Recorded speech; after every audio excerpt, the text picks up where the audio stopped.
नमस्कार, बहुत बहुत स्वागत है आपका महोबा न्यूज़ के विशेष शो आज के इतिहास पर। मैं आपके साथ हिमांशु चंद्र। आज इस विशेष शो में हम आपको 31 जुलाई के इतिहास से मुखातिब करेंगे कि आखिर 31 जुलाई का इतिहास क्या है। वर्ष 1940 में आज ही के दिन भारत के महान क्रांतिकारी ऊधम सिंह जी को लंदन की एक जेल में फांसी दे दी गई थी, क्योंकि ऊधम सिंह जी ने जलियांवाला बाग हत्याकांड का बदला लेने के लिए जनरल डायर की हत्या कर दी थी। वर्ष 1919 में जब जलियांवाला हत्याकांड हुआ था, उस समय पंजाब के लेफ्टिनेंट गवर्नर जनरल डायर हुआ करता था। वर्ष 1995 में आज ही के दिन भारत में मोबाइल फ़ोन के जरिए सबसे पहले बात की गई थी। भारत में सबसे पहले मोबाइल फ़ोन के जरिए बातचीत करने वाले पश्चिम बंगाल के तत्कालीन मुख्यमंत्री ज्योति बासु और तत्कालीन केंद्रीय प्रसार मंत्री सुखराम के बीच में हुई थी। वर्ष 1658 में आज ही के दिन मुगल साम्राज्य के छठे शासक औरंगजेब ने अपने आप को भारत का शहंशाह घोषित कर दिया था। औरंगजेब ने अपने पिता को कैद करके सत्ता हासिल की थी। वर्ष 1980 में आज ही के दिन सिनेमा जगत के मशहूर गायक मोहम्मद रफ़ी साहब का निधन हो गया था। मोहम्मद रफ़ी साहब ने सन 1940 से 1980 तक हिंदी सिनेमा के लिए 5000 से ज़्यादा गाना गाए थे। मोहम्मद रफ़ी साहब की आवाज़ हर तरीके की भावनाओं को समाहित कर लेती थी। वर्ष 1880 में आज ही के दिन भारत के महान उपन्यासकार मुंशी प्रेमचंद जी का जन्म उत्तर प्रदेश के लम्ही गांव में हुआ था। मुंशी प्रेमचंद जी को उपन्यास का सम्राट भी कहा जाता है, क्योंकि उन्होंने 250 से ज़्यादा कहानियां और 1 दर्जन से ज़्यादा उपन्यास लिखे थे।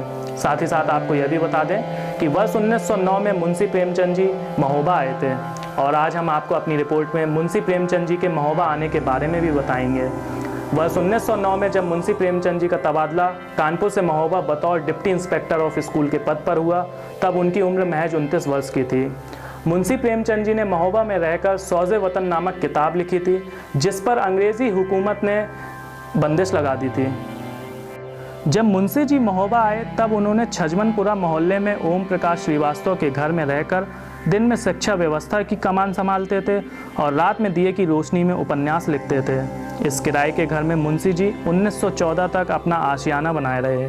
उन दिनों मुंशी जी को कोई नहीं जानता था, मगर महोबा से जाने के बाद उनके द्वारा लिखे उपन्यास और कहानियों को पढ़कर लोग समझ पाए, जिन्हें हम मुंशी जी कहते थे, वही हैं मुंशी प्रेमचंद।